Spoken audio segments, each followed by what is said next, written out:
perkara PDIP itu terdaftar di register 133 di 2024. PDIP dalam hal ini kalau di gugatannya itu diwakili langsung oleh Megawati selaku Ketua Umum dan Hasto Kristianto selaku Sekretaris Jenderal.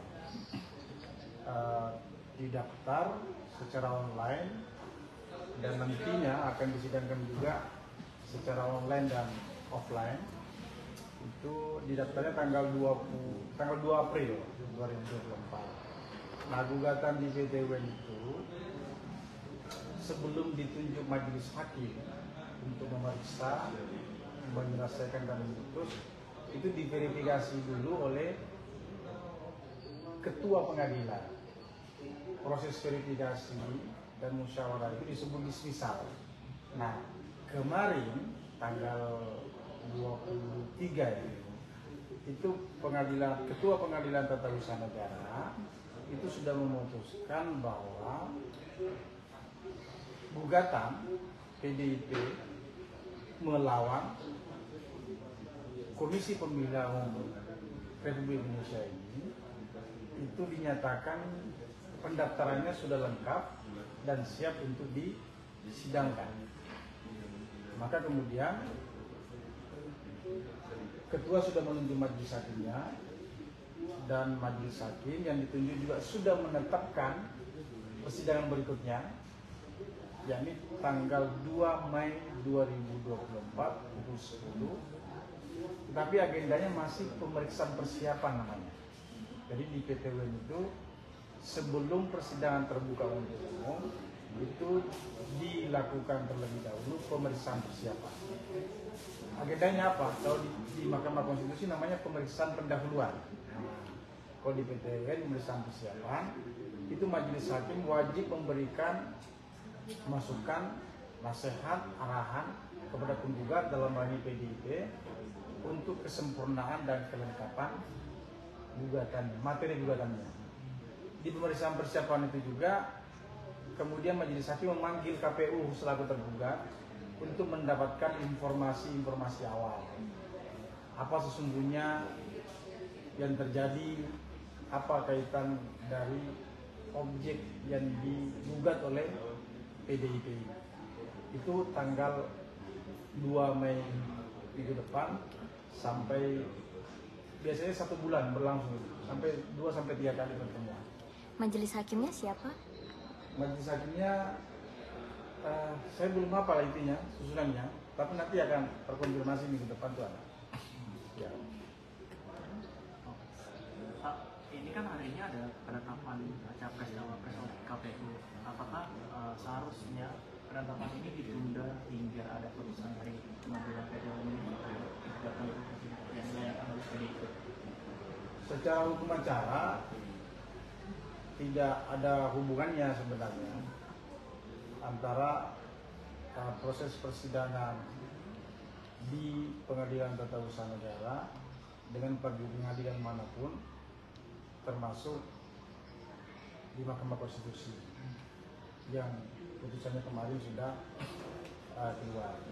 Jadi pemeriksaan perkara nomor 133 ini itu didaftarkan dan masuk dalam proses pemeriksaan sengketa biasa. Nanti dilalui pemeriksaan persiapan seperti tadi saya katakan, terus ada jawaban dari KPU atas gugatannya PDI, kemudian PDI diberikan kesempatan lagi untuk menyampaikan replik, kemudian setelah replik KPU diberikan kesempatan untuk menduplik, nah baru masuk di bukti surat, periksa ahli, saksi, dan seterusnya. Gugatannya dia ini hanya mengatakan KPU melakukan perbuatan melawan hukum dengan memproses penerimaan pendaftaran pasangan calon hingga pengumuman rekapitulasi suara terhadap pasangan calon Prabowo Subianto dan Gibran Raka. Jadi inti dari gugatannya PDIP itu seperti itu. Ada perbuatan melawan hukum oleh pemerintah dalam lembaga hukum dan KPU dalam hal menerima pendaftaran pasangan calon hingga pengumuman rekapitulasi suara terhadap pasangan. Jadi gugatan ini, kalau pertanyaan tadi apakah ada katanya di MK, kalau sepanjang kami perhatikan, gugatan ini tidak menyertakan dan tidak mendalilkan hal-hal yang terkait dengan putusan Mahkamah Konstitusi. Ya. Jadi seperti itu. Tapi bukankah kalau dari petitum itu bahwa ketika putusannya ini dinyatakan oleh PDIP, bukankah harus dianulir gitu Pak? Itu nanti majelis hakim memberikan pertimbangan dan putusan hakim. Saya menyampaikan di sini itu hanya merujuk semata-mata kepada materi awal ya, materi awal gugatan, karena materi gugatan ini masih memungkinkan berubah setelah pemeriksaan persiapan, karena di situ nanti ada perbaikan-perbaikan, ada saran-saran dari majelis. Tapi berdasarkan gugatan awal, maka gugatan itu adalah gugatan perbuatan melawan hukum oleh badan pemerintahan yang dalam hal ini KPU RI. Terkait apa? Terkait penerimaan pendaftaran pasangan calon hingga pengumuman rekapitulasi suara terhadap pasangan calon Prabowo Subianto dan Gibran Rakabuming. Terakhir nih Pak, ini kan lagi rame soal yang amikus ya itu Pak. Sejauh ini apakah sudah ada PT-nya juga sudah menerima? Sejauh ini sepanjang pengetahuan dan informasi dari pelayanan terpadu satu pintu ke saya selaku juru bicara di sini itu belum ada, karena ini kan baru tahap awal ya, baru pemeriksaan persiapan minggu depan itu masih tertutup ya, masih tertutup. Tapi ya itu kan hak masyarakat ya untuk menyatakan sebagai sahabat peradilan. Pak, tapi gugatan ini tuh bisa bertindak sejauh apa sih? Apakah memecat beberapa pejabat KPU atau gimana terkait gugatan itu? Kalau ini yang dipersoalkan kan perbuatannya. Nah, berdasarkan peraturan Mahkamah Agung nomor 2/2019 tentang pedoman penyelesaian sengketa perbuatan melawan hukum, itu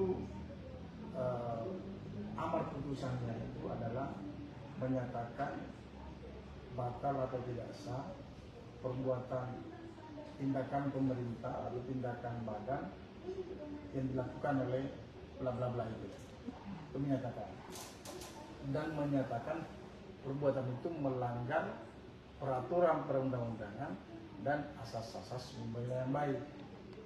Nah, kalau gugatan itu omission itu maksudnya gugatan yang menggugat sikap diamnya pemerintah, maka tentunya nanti amarnya hakim memerintahkan untuk melakukan. Nah, gitu. Tapi kalau yang digugat itu tindakan yang sedang dilakukan, maka amar putusan hakim itu nanti memerintahkan untuk memberhentikan. Itu kalau gugatan dikabulkan. Nah, menurut informasi yang kami terima, gugatan ini masuk kategori omission. Jadi sikap diamnya KPU yang terus membiarkan proses tahapan tapi tidak membatalkan pasangan calon.